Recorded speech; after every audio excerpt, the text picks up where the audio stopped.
ล่าสุดเนาะพี่น้องเกิดเหตุไฟไหม้ผับอยู่แยกลาดพร้าว FC ก็ถามมาหลายเนาะว่าป้าเป็นจังได๋จั่งซี้อยู่ลาดพร้าวได้ข่าวอิหยังบ่เพิ่นว่าเนาะทุกคนมื้อนี้เจ้าสีก็จะมาเล่าสู่ฟังเนาะว่าเจ้าสีได้ไปเบิ่งบ่อยู่ใกล้บ่หรือว่าอยู่ไกลเนาะทุกคนว่าเจ้าสีก็เฮ็ดงานอยู่ลาดพร้าวเป็นจังไดเพิ่นว่าเนาะก่อนอื่นก็ขอกล่าวว่าสบายดีสวัสดีเนาะพ่อแม่พี่น้องเด้อเนาะอ้าวช่วงนี้ก็พ้อกันแน่เนาะหรือว่าอันบ่พ้อกันแน่เพราะว่าทำงานเนาะบ่ได้ไปทางใดเลยทุกคนล่าสุดน่ะมีข่าวเนาะทุกคนที่นี่แหละข่าวกำลังดังอยู่เนาะทุกคนคือแบบเห็นแล้วมันหดหู่เนาะทุกคนก่อนอื่นนี่ก็คือตกแล้งปีนี้ค่ะเกิดการสูญเสียนี่ก็หลายเนาะทุกคนบ่ว่าจะเป็นประเทศไทยประเทศลาวคือกันประเทศไทยนี่ก็ตกแล้งปีที่แล้วนี่ก็อันไฟไหม้อันรถอันนักเรียนเนาะทุกคนเนาะต่อมาก็อันล่าสุดวังข่าวไปเมื่อกี้นี่ยังข่าวยังบ่ทันเบิดไปเลยทุกคนที่เด็กน้อยขับรถชนอันพระธุดงค์นะเนาะแบบเป็นการสูญเสียอันหมู่เลยหั้นนะทุกคนนี่ล่าสุดก็คือผับอยู่แยกลาดพร้าวเนาะทุกคนใกล้กับบ่อนที่เจ้าสิทำงานอยู่หั่นแหละแต่ว่า FC ก็เป็นห่วงอันนี้บ่ต้องห่วงเนาะเจ้าสิบ่เคยไปบ่ได้ไปหยังเลยแต่ว่าผับน่ะหลายเนาะทุกคนบ่ต้องห่วงเนาะเรื่องแบบนี้เจ้าสิบ่ได้ใกล้เนาะบ่ได้ไปอยู่แล้วทุกคนเลยถึงแม้จะอยู่ใกล้แล้วก็อ่าเจ้าสิก็เบิ่งข่าวตามที่ทุกคนเบิ่งข่าวที่ตามข่าวนั่นแหละแบบบ่ได้ไปที่บ่ได้ไปเบิ่งอันจุดเกิดเหตุอิหยังหรอกทุกคนบ่ได้อัน ถึงจะอยู่ใกล้ก็บ่ได้รู้เรื่องรู้ราวหรอกทุกคนคันมันเกิดอิหยังขึ้นเพราะว่าทำงานแล้วก็มาห้องไปทำงานจังซี่น่ะแถมแบบว่าเลิกงานหรือว่ายังบ่ได้ไปทำงานก็แถวบริเวณซอยนี่ก็บ่ค่อยได้ย่างปานใดดอกทุกคนเอ้ยซอยน่ะอันทางหน้าปากซอยของลาดพร้าวมันก็เป็นตาย่างอยู่แต่ว่าทางหลังทางนี้ไปทางอันนั้นหั้นนะทุกคนมันจะมืดๆหรือว่าอิหยังจั่งซี้อะ แถวที่แบบเปรี้ยวๆเนี่ยผับก็หลายเนาะทุกคนเนาะแล้วสิเคยย่างไปแต่บ่ฮู้ค่ะแต่บ่ฮู้ซ้ำว่ามันเป็นผับเนาะทุกคนสถานที่แบบลึกลับแรงทุกคนบ่ว่าแต่ประเทศไทยประเทศลาวก็คือกันคันเป็นร้านเหล้าร้านเบียร์แบบผับคาราโอเกะร้องเพลงนี่เขาเจ้าก็จะเฮ็ดแบบทางเข้าก็ ทางเข้าทางออกบางเทื่อก็มีแค่สองทางบางเทื่อก็มีแค่ทางเดียว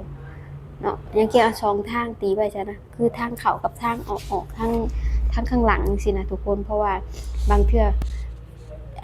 ความคิดจั่งซี้นะอาจจะเป็นเพราะแบบว่าอยากให้มันเก็บเสียงเนาะทุกคนเพราะว่าการเป็นคาราโอเกะหรือว่าร้องรำทำเพลงจังซี้นะจะให้มันออกไปข้างนอกอิหยังมันบ่ได้เนาะเขาเจ้าก็จะเฮ็ดแบบ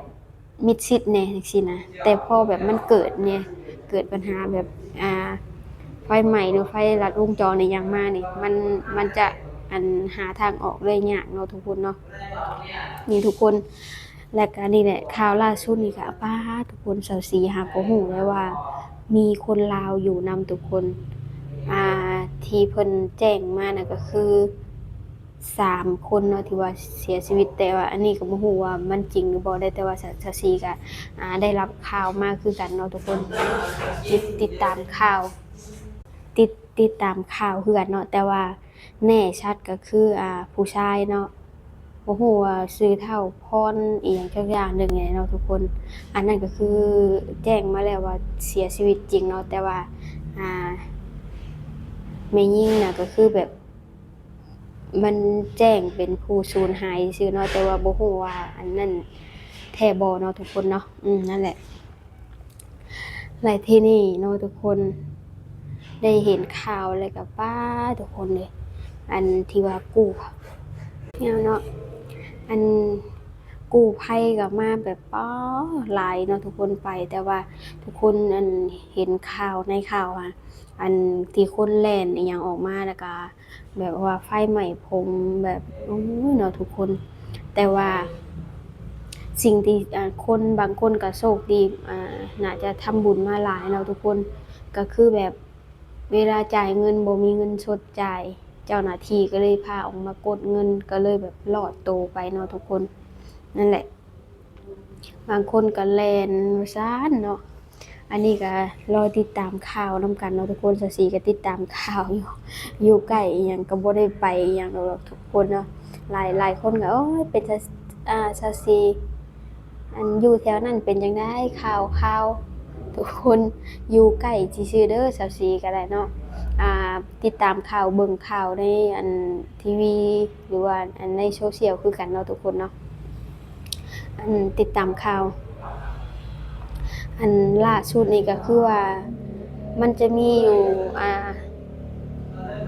ล่าสุดนี่ก็คือ27คนเนาะที่ว่าเสียชีวิตเนาะทุกคนแม่หญิงน่ะประมาณ18ผู้ชาย9นี่แหละเนาะทุกคนแต่ว่าอีกช่องล่าสุดนี่ก็คือประมาณ30กว่าคนแล้วทุกคนรวมผู้เสียชีวิตอันนี้ก็บ่ฮู้ว่ามันแม่นหรือบ่ที่ว่ามีการเพิ่มมาอีกเนาะโอ้ยทุกคน เห็นแล้วก็เนาะพากันหนีออกมาบางคนก็ส่วนหลายก็จะพบอยู่ในห้องน้ำเนาะที่ว่าเสียชีวิตทุกคนเลยนั่นแหละทุกคนต่างคนก็ต่างแบบว่าวันอาทิตย์จำเนาะทุกคนต่างคนก็แบบว่าการไปสังสรรค์ว่าแต่กันเนาะไปแบบว่าก็อยากไปมีความสุขกันแหละทุกคนเนี่ยเอาง่ายเนาะเพราะว่าเฮาเฮ็ดงานอีหยังมาแล้วก็อยากไปมีความสุข อันไปสังสรรค์จังซี่นะแต่หมู่ไม่เคยคิดหรอกว่ามันจะเกิดเรื่องแบบนี้ค่ะทุกคนเลยเนาะพอมันเกิดแล้วก็มันก็นั่นเนี่ยก็จังใดก็ไปติดตามนำกันเนาะทุกคนเนาะถ้าสิก็ติดตามข่าวอยู่ทุกคนเลยเนาะอันนี้ก็ใกล้เวลาจะเข้างานของสาวศรีแล้วเนาะทุกคนเนาะเดี๋ยวก็จะไปทำงานก่อนเนาะคลิปนี้ก็อัน ขอแสดงความเสียใจเนาะกับครอบครัวผู้สูญเสียเนาะทุกคนแล้วก็คนที่แบบว่าบาดเจ็บอิหยังก็ขอให้ปลอดภัยทุกคนเนาะก็ขอส่งกำลังใจให้คือกันเนาะทุกคนเนาะเอาสำหรับคลิปนี้สาวศรีก็ขอตัวลาไปก่อนเด้อทุกคนเด้อบ๊ายบายเด้อสบายดี